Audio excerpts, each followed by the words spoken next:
Good evening, ladies and gentlemen. Welcome back down to Barcelona for the Inside Tack, our debrief, our review show of our day's racing here in the 37th America's Cup. And it was a big day. It was a big day as we hurtle towards the end of round robin 2. I'm joined by our regular guests, Giles Scott, head of sailing operations, and one of our coaches, pre-start expert and rules advisor, Ian Williams. Chaps, welcome back.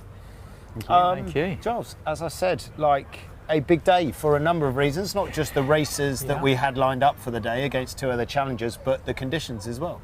Yeah, no, awesome day of racing today. Wavy, and just watched a load of the footage back just now, and I think, as ever with sailing, the TV doesn't quite do the sea state justice. It was bumpy out there today. So yeah, real tricky day for everyone in these yachts, but yeah, solid day for us for sure. Yeah, and as always, Ian, with Giles and I, head down with operations and sailing on the water. Give us your little brief overview of the 5 races that Ian Murray got in today. Yeah, great job getting them in. I think today was a real boat speed day with those waves out there and the conditions. I think having a fast boat was a big advantage today. Although the first one, really good win for the Italians. That was probably the tightest one, really nip and tuck up the first beat. The right-hand side was very powerful, and the Italians just managed to get a bit more of the right-hand side up the first beat and grab control of that race, and then they managed to slowly eke away and get that win.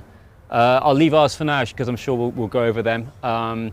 USA v France, again the USA just had that click of pace, nice start and controlled the race from there really for a win. And then New Zealand, Switzerland, not like that at all. The Swiss had a great start. New Zealand a little bit late for the line, but just really good speed against the Lingy, especially up the first beat. Managed to wriggle clear and pass them all up the first beat, which was pretty impressive. So yeah, very much a speed day, I think, and a little bit the same for us. I think we had really good legs today. Yeah, Giles, Barcelona as a foiling venue. How does today go as a foiling venue for Barcelona? It's a foiling venue.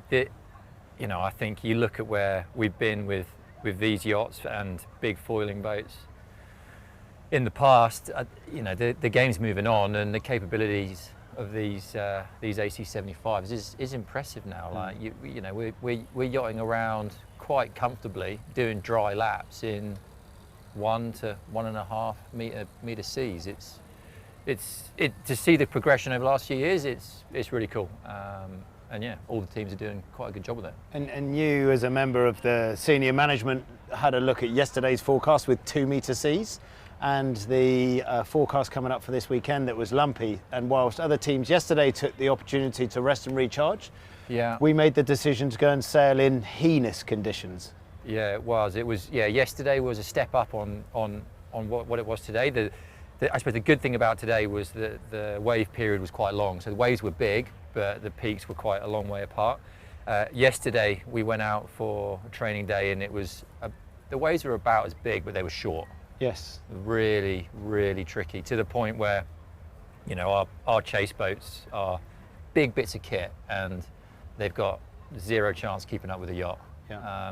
Yeah, big day, and yeah, to get a training day in those conditions yesterday was pretty valuable for us going into today. As a legend of the sport, Peter Montgomery, a Kiwi commentator, would say they were liquid Himalayas out there in the Bay of Barcelona. He might say that. I'm not sure I would. I tell you what, being up on the bow, changing jibs today, it felt like liquid Himalayas. Ian, we had our normal pre-start routine. We've talked about it a lot on the show, and Giles chip in here as well. But it wasn't a very normal pre-start routine. There was bits of debris out on the course, and we managed to find a bit of that debris on our rudder, right? Yeah, sorry, are you looking at me? Well, I don't really know. I mean, you were up in your big tower, Soran's Eye, looking at it all. You must have seen us stop for a while and wondered what was going on. We did, although the bits of debris were big enough that we could see them from the tower. Is that right? Yeah, some of them. And yeah, there's always a bit of concern. We hear some of the comms and get some of the messages, and they've hit something, and nothing's happening. And I'm checking my phone. Are they going again? And it's always a big relief to hear that we're off sailing again. That's all I know about it. Giles has bit more. Charles, you're at the sharp end, bud, weren't you? You were helping divers get in the water. If we just roll VT here, you were helping people get in the water and go and assess the potential damage to the rudder. Yeah, you can see here our shore team ninjas on the back of the yacht there, checking the rudder. We hit something, and Griff here, our safety diver, went down to go have a look, and fortunately everything looked pretty reasonable. There wasn't too much damage on the actual blade. Guys did a thorough check inside the yacht, all the control systems, the rudder rate rams, and it came back with a reasonably clean bill of health, which was a bit of a relief for sure. I've got a question for you, Giles. In terms of foil finish, there'll be lots of people at home going, yeah, but what's a little nick on the leading edge of the rudder? When you're helming one of these boats, if you've got a little nick on the leading edge of rudder where the rudder comes in and out of the water constantly, can you feel it?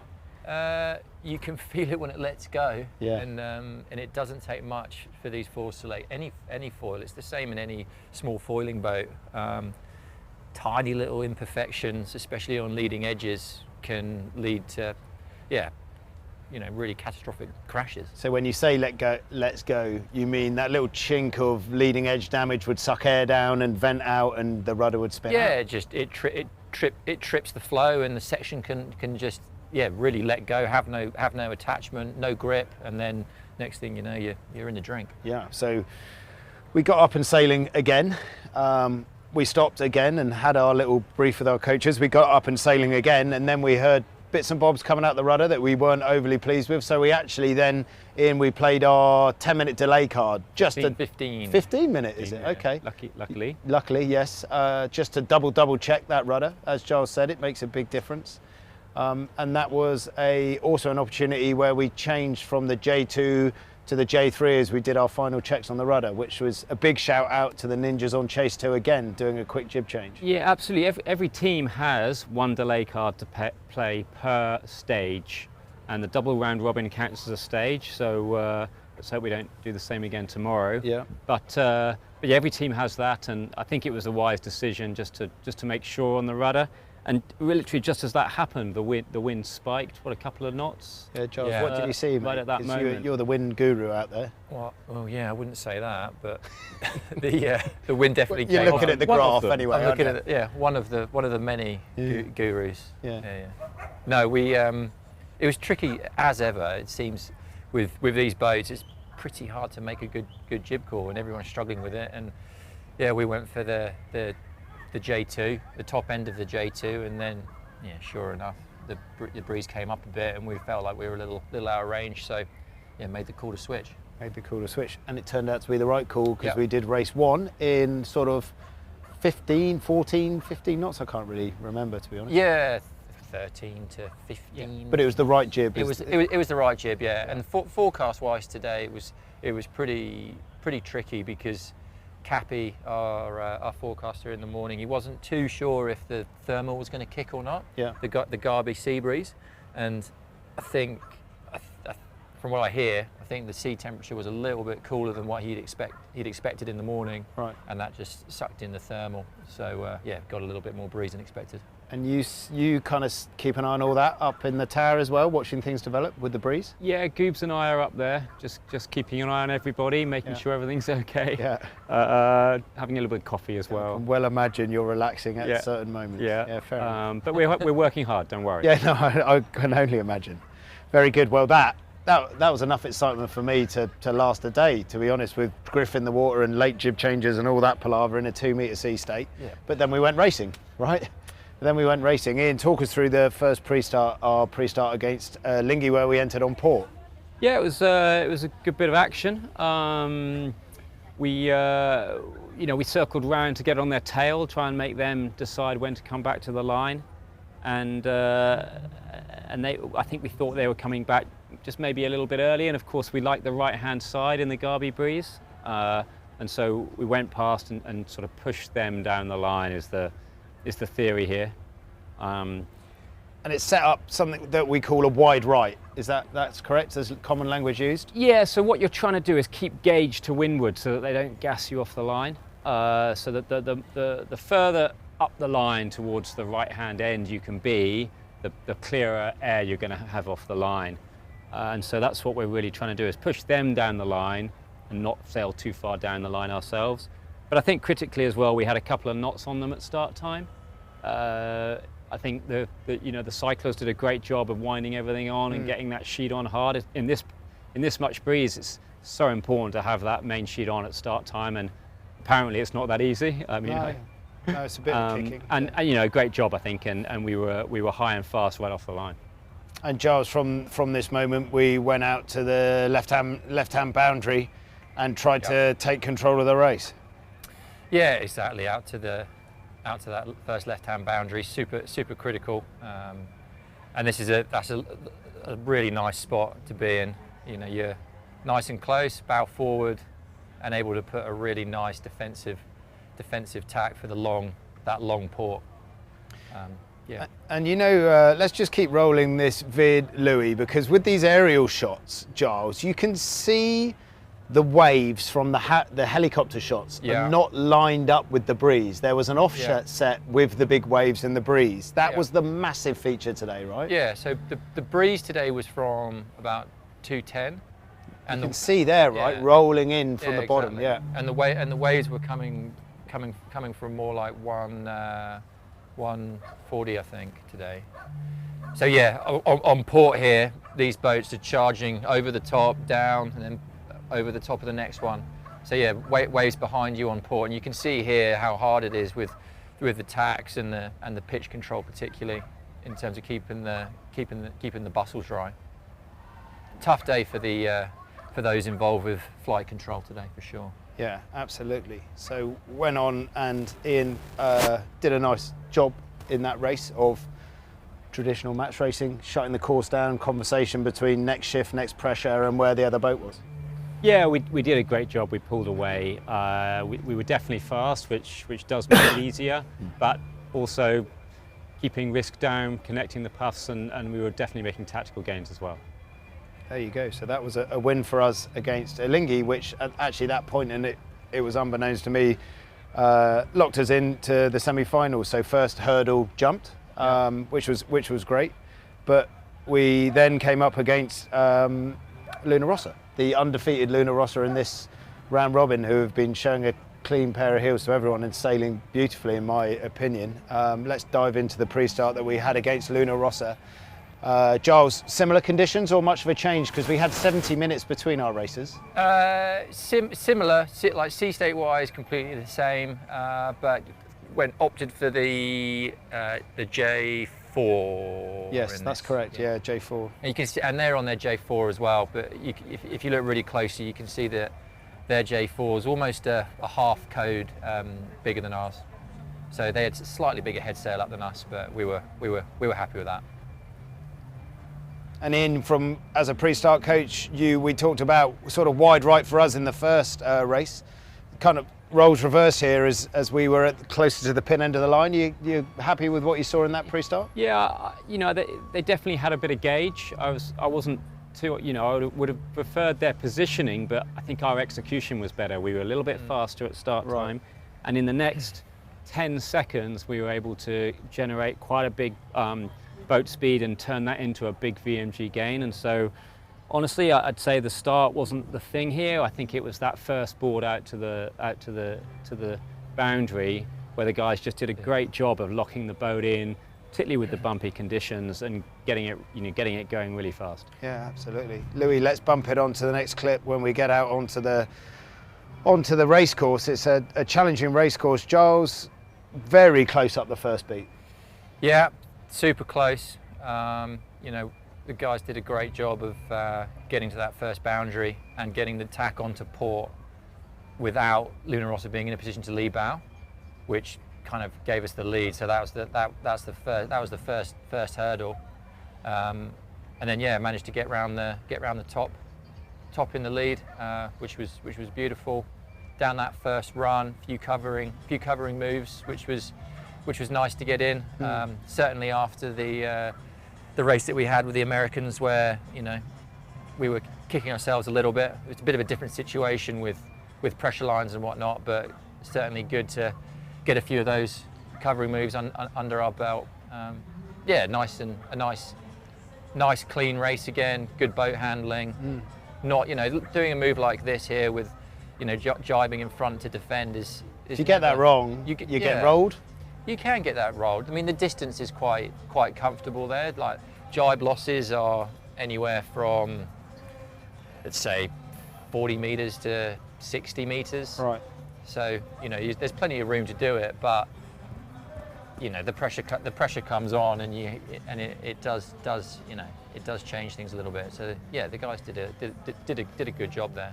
But as we know in Barcelona, in foiling boats, it's never over till it's over. Yeah. And we did have a bit of a moment on our final downwind. Yeah, it did. Yeah, had a bit of a splashdown. It looks to me like probably picked up a bit of weed on the rudder. Yes. You can see how the bow first kicks up. And then there's a big correction you see with the rudder going all the way forward there to try and catch it. So yeah, I'd imagine a bit of weed picked up there. Fortunately, we're far enough ahead for it not to be a race changer. Yeah. Which is a, you know, potentially a big moment. But yeah, nice recovery and into the finish for a quite nice win, which to be honest is a bit, you know, it's a big deal because we're up against Luna Rossa, and as you said at the top of the show, they've been the informed team. They have, absolutely. Out of Defender and all the challengers. So to be the team to take them down for the first time, yeah, it's a good moment, and we'll take a lot from that. But we won't get too carried away. No, absolutely not. And it's safe to say that I like the chase boat cam. Actually, it's one of my favourites. Safe to say, emotions were running high on that last downwind, and here's our chase boat cam with the reaction to our touchdown. Look at Alberto again. I'm not very good at lip reading Italian, but I don't. Oh, we're holding hands here. Look at the shock. Emotions definitely running high, but they are the moments that you can lose a race with a touchdown in bumpy seas. Yeah. God, Bertie. They all know it. They all know it. They all know it.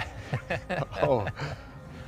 Yes, but I love that little moment there. It's very cute. But then obviously we got the boat back up and ripping, and emotions were, there we go, happy people. Alvira there, making sure the wind's all in order.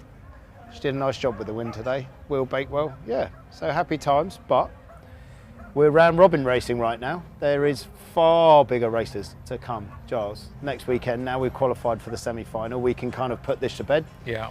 Take our learnings from our round robins. Yeah. And keep a lid on it, basically. Yeah, for sure. I think, you know, it's a big moment to get through the round robin. One team doesn't. That's petrifying, man. It is, yeah. You know, there's a lot.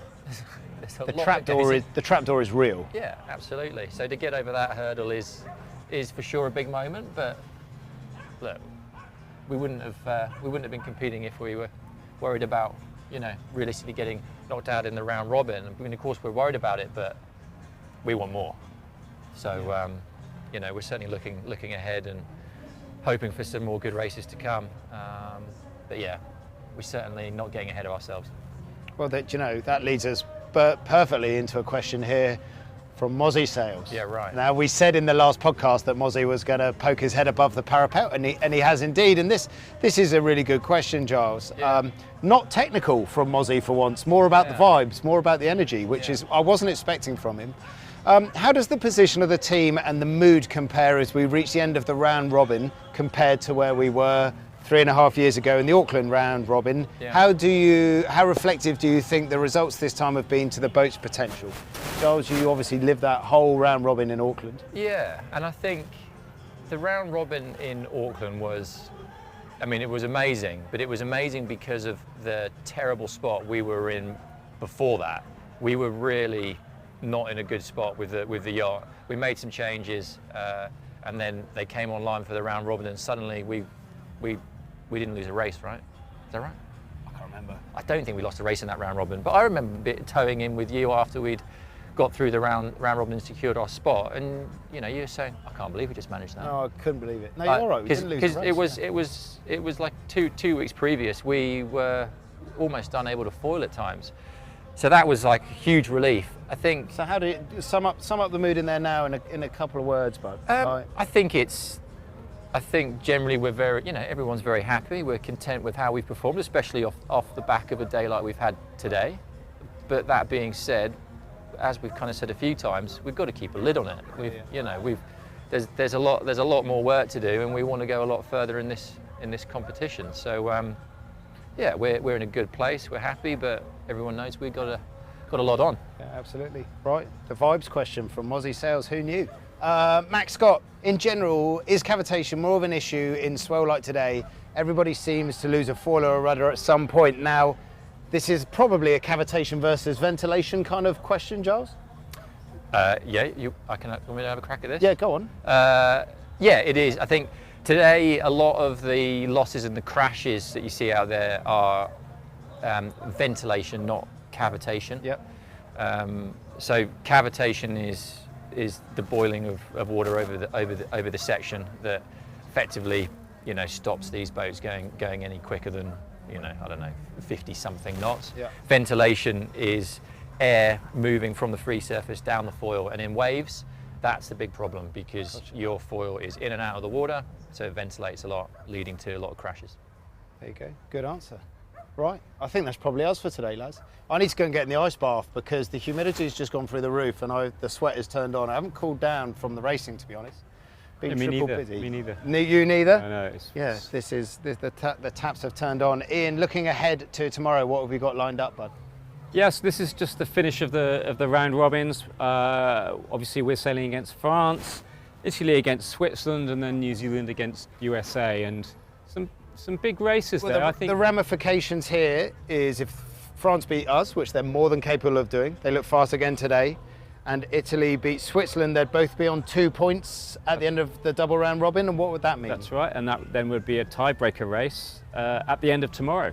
It's actually in the schedule, potentially, right, if that was to be the case. And I think for sure we can expect the French to come out swinging tomorrow. This is do or die for them. It's like a quarter-final one race for them, or it's like a last 16, because then they would have a quarter-final against Alinghi if they were to win it. So they're going to come out swinging for sure, and we're going to need to be ready for that. But Giles, forecast for tomorrow. We've just had some messages through from race management. Yeah, so forecast isn't looking great. I think the storms are back in town.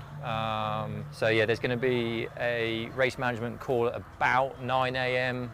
our time. So watch this space. So maybe we go, maybe we don't. And if we don't, we just roll into reserve day on Monday. Reserve day Monday, yeah, and reserve day Monday, Tuesday, and Wednesday if they're needed. So there's plenty of days. We're going to get it done, but to be honest, I think almost every team's going to want to get it done tomorrow. So hopefully we can, but I don't think we're going to go out in any lightning again.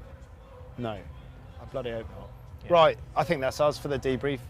You two are a couple of legends. Hopefully we're talking tomorrow, if not Monday, if not Tuesday, if not Wednesday, to finish off round robin 1. And then full focus into what for us now will be the semi-finals against someone, but who knows right now. So yeah, thanks a lot for joining us on the Inside Tack. As always, it's getting fun. We're having fun, we're working hard, and we'll keep going. We'll speak to you next time.